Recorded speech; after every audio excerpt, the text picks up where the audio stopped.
চবটো একে আছে, সকলো একে আছে। 19 তাৰিখ 19 ছেপ্টেম্বৰ মই দুপৰীয়া এঘুমুটি শুওঁ, তুমি জানাই সেইটো কথা। দুপৰীয়া এঘুমুটি শুওঁ, তেনেকুৱাতে 2:40 বা 50 মিনিট মানত শিতানত থকা ফোনটো বাজি উঠিলে। ধৰিবলৈ ইচ্ছা নাছিল, তথাপি ফোনটো ধৰিলোঁ। অদ্ভুত খবৰ এটা পালোঁ, তোমাৰ বোলে কিবা হৈছে, তাকো ছিংগাপুৰত। 13 তাৰিখে আমি কথা পাতিছিলোঁ। মায়া গানটোৰ ইংৰাজী ভাৰ্চনটো তোমালৈ পঠাইছিলোঁ। 13 তাৰিখে আমি কথা পাতিছিলোঁ। 19 তাৰিখে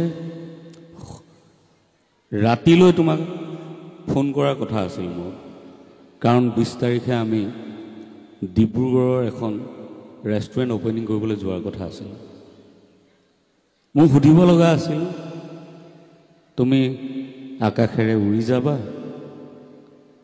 নে গাড়ীৰে যাবা? গাড়ীৰে যদি যোৱা মই তোমাৰ লগতে যাম, আকাশেৰে যোৱা যদি মই নাযাওঁ, কাৰণ মই উৰি ভাল নাপাওঁ। কিন্তু কথাটোৱে গোটেই বিঘিনি লগাই দিলে। ততাতৈয়াকে আমি তোমাৰ ঘৰলৈ গ'লোঁ। তাৰ পৰা ৰাতিটো উজাগৰে কটাই পাছদিনা পুৱা ইঠাই সিঠাই দৌৰিছোঁ, এয়াৰপৰ্টলৈ গৈছোঁ। চব একেই আছিলে। আগতেও যাওঁ তোমাক এয়াৰপৰ্টৰ পৰা আনিবলৈ, তুমি বহুদিন নোগোৱা বিহুবোৰ যিদিনা কোৱা যে মানস গৈ আছোঁ, তহঁতৰ বিহুবোৰ গাই লৈ গৈছোঁ, তোমাক আনিবলৈ আমি এয়াৰপৰ্টলৈ যাওঁ। তোমাৰ সদায় দেৰি হয়, তোমাৰ সদায় দেৰি হয়। তুমি যদি কোৱা যে আবেলি 6টা বজাত গৈ পাম গুৱাহাটী, আমি 5 বজাতে এয়াৰপৰ্টত গাড়ী লৈ হাজিৰ হওঁগৈ। আৰু তুমি তেতিয়া ফোন কৰি কোৱা দেৰি হৈ গ'ল, ফ্লাইট মিছ হ'ল, আজি এয়াৰপৰ্টতে থাকি দিম, তহঁতবোৰো এয়াৰপৰ্টতে থাকি দে।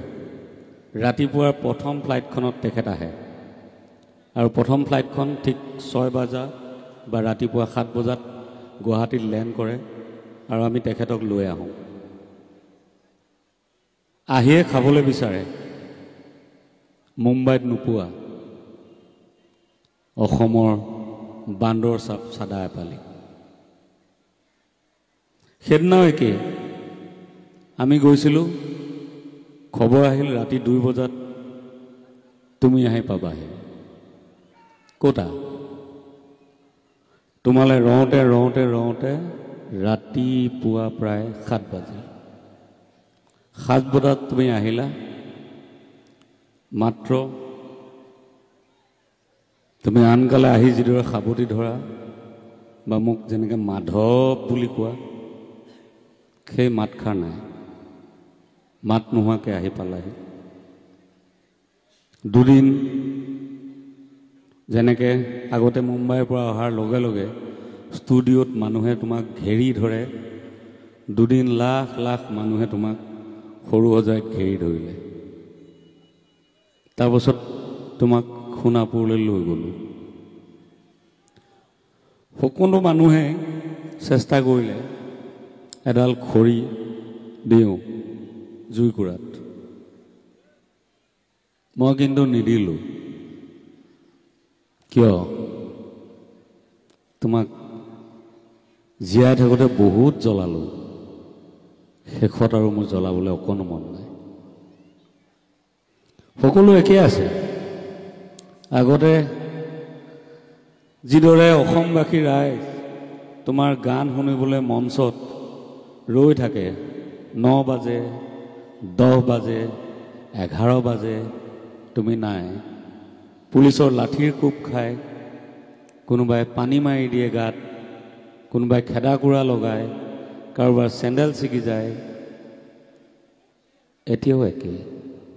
গোটেই অসমৰ তোমাক ভাল পোৱা মানুহবোৰ আজি প্ৰায় এমাহ দিন ধৰি ৰৈ আছে অকল কথাটো জানিবলৈ কি হ'ল, ঘটনাটো কি হ'ল।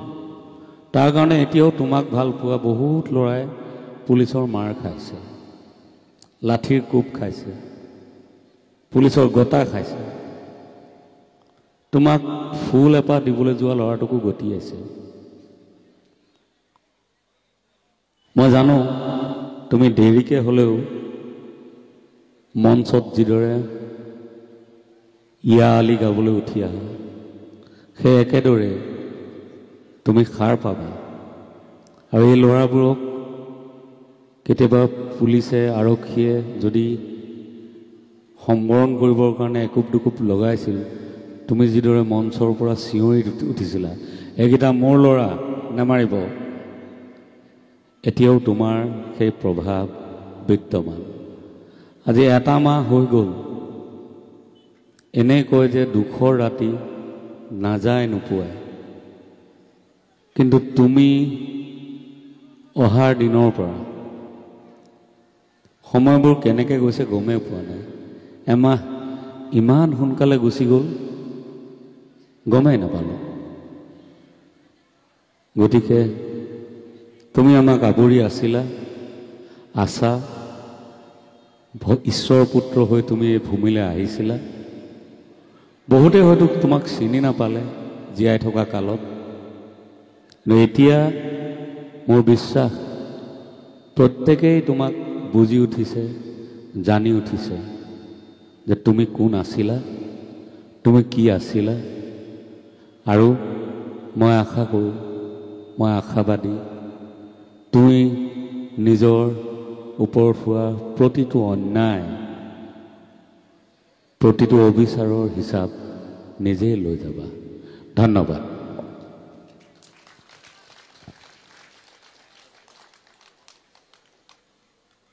এইখিনি কিবা এটা ভাবি ক'লোঁ আৰু বিশেষ ক'বলগীয়া নাই মোৰ। লখিমপুৰলৈ জুবিনদাৰ মই মানে বিশেষকৈ বিহু মঞ্চলৈ অসমত মাত্ৰ 4খন বিহু তেখেতে কৰিম বুলি কৈছিলে। তাৰে এখন আছিলে মঙলদৈত, এখন আছিলে আমাৰ লখিমপুৰত, আৰু এখন আছিলে দুলীয়াজানত, আৰু এখন আছিলে খুব সম্ভৱতঃ তিনিচুকীয়াত। এই 4খন বিহুৰে আমি জুবিন গাৰ্গৰ গণমুখী যাত্ৰাৰ আৰম্ভণি ঘটাইছিলোঁ। তাৰে এখন লখিমপুৰ আছিলে, লখিমপুৰত সেইদিনা লক্ষাধিক মানুহ হৈছিলে। আজিও একেই, ফাংচন এখনত ইমান মানুহ নহয়, আজি কিমান ৰাইজ দেখিছেনে? সেয়াই জুবিন গাৰ্গৰ মহিমা। গতিকে মই তেখেতৰ এজন সহচৰ হিচাপে ৰাইজলৈ এইকেইটা অনুৰোধে ৰাখিম যে প্ৰথমতে মই অনুভৱ কৰা এটা গান শুনি লওঁ আমি। এই গানটো নতুন প্ৰজন্মৰ বহুতে শুনা নাই, আৰু সেই গীতটিৰে জুবিন গাৰ্গ ডাঙৰীয়াৰ প্ৰথম গণমুখী যাত্ৰাৰ আৰম্ভ ঘটিছিলে বুলি মই ভাবোঁ। গতিকে আমাৰ চাউণ্ডত কোন আছে?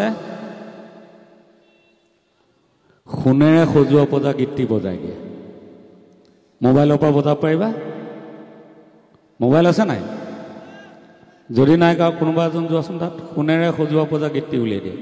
সকলোৱে এতিয়া মঞ্চত যিদৰে জুবিনদাৰ গান শুনো সেইদৰে শুনিম।